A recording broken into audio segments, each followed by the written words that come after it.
national coverage as such. You know, you have newspapers that might serve the New York area, etc. But that's going to be totally separate from your West Coast thing. So it's almost like separate countries over here. I don't think you can really lump it into one category, but I would say that it was extremely open over here, and that's why I like coming here. It's more like the European minds, right? Do you think that they, over here in America, a lot of times they're only rock and roll, they're only jazz, they're only this, that. And Europeans, it seems, doesn't make the differentiating concept. Oh, I see. Yes, I think you're right that people do like to label things very much here and to package things almost immediately, and I think you at times suffer from that with radio, where a doctrine comes into play, and people will tell me, unfortunately, we can't play instrumental music because it's not part of our station's policy, or that, we'd love to, but we're being dictated to by a conglomerate which says that we must do this, and so obviously that can be worrying. The lack of independence at times, and I think it comes from that sort of wanting to package it very early on to encapsulate it. But then I think to sell things, there has to be a certain amount of labelling, but I feel a lot of it can be very wrong in my case. I read things about me that says you've got to get gothic space rock, and that's what this guy does, and here it is, it's totally classical overtones, and then that's only a part of it. So Can you explain each of your album's titles, how you arrived at them and what they mean? Yes, Voyage of the Acolyte was suggested by my record company at the time. It wasn't a personal title. I think it was a slightly hasty title. I think in retrospect, I feel happier with a title like Please Don't Touch, the second album, because it was almost as if it was a very fragile kind of idea and concept at the time, and it was, again, one of these extremely diverse things, almost an anti-group album, and there were a lot of question marks at that time, having just left the safety of the big band, and so I felt that was a much more down-to-earth kind of title, less whimsical. I tend to favour the less whimsical ones, although, to contradict myself slightly, Spectral Mornings, which was the third album, I felt was totally in keeping with the mood of that, and I felt Spectral was an ambiguous enough title really to go with it, but optimistic at the same time. It had the ghostly thing, but optimistic with the mornings as well, and I was extremely happy with that as a title.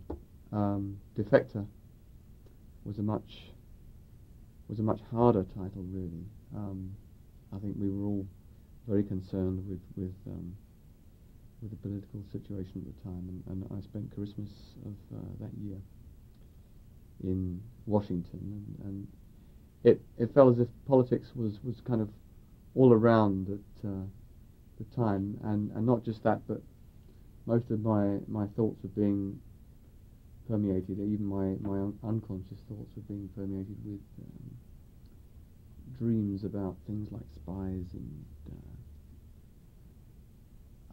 tracks like Slogans, for instance, which came from that. It was almost like a sort of James Bond type film, with yourself as the leading escapee, and also I liked Defector because people said to me,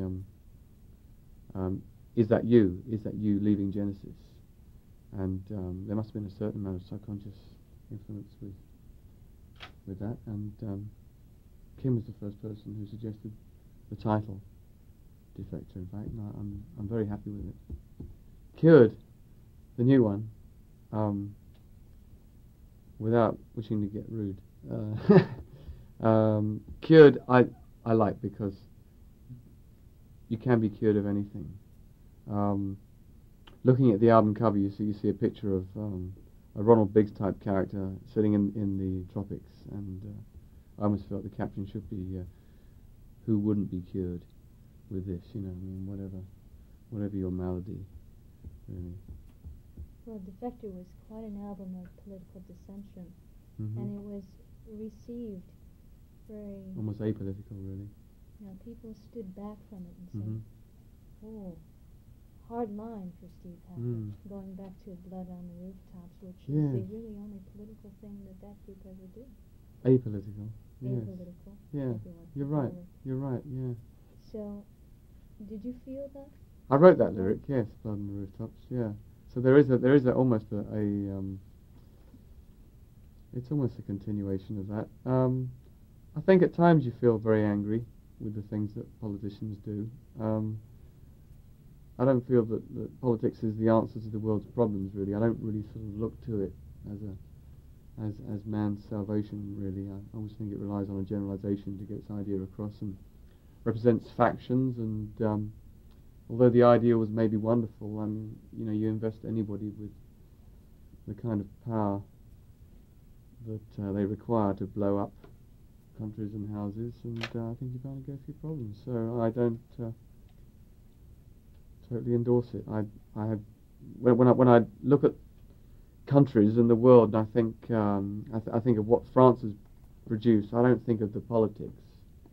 I think of their art, their music, their paintings, their culture, and so I think culture is a more powerful means of swaying the masses. Which is your favorite album? Favorite album? Well, they're all my albums, so I can't really say that there's a favorite. I like each of them for different things, and they're like children, perhaps. And occasionally you go off them, but you come back to them at some point, and they seem to grow with you, or despite you. I mean, Please Don't Touch, for instance, was an extremely difficult album to do, but because I had to fight so hard to get the thing done in so many ways, I look back on it with probably more affection than anything else now. The fact that it happened, that I had to force it through. What do you think of the new Genesis LP? I think there's some very good tracks on it. I'm more interested in the solo projects. I know I have a vested interest in solo performers, but I do feel that the stuff that they've done as individuals surpasses the work done by the group. I feel that within the group the members revert to type, whereas in the solo projects they're all stretching themselves and finding different roles, carving out different niches and utilising themselves to the full potential, really. Now, if the group does break up, which it is rumored to do, would you like to work with one or two of the members or anything in the future? I certainly have no objection to working with any of the guys again if they wanted to. Although it's not high on the list of priorities, it's more important to me that I retain a social dialogue with them, and the fact that we're all still friends and get together from time to time. And when we were married recently, Gabriel came along to the wedding. The other guys were going to come, but their kids got the flu. But it was nice, we were all going to get together, and we both went off to a party of Mike's and saw everybody, and it was really nice. It really didn't feel like there'd been 3 or 4 years gap. I think it is important to keep up communication with your ex-buddies.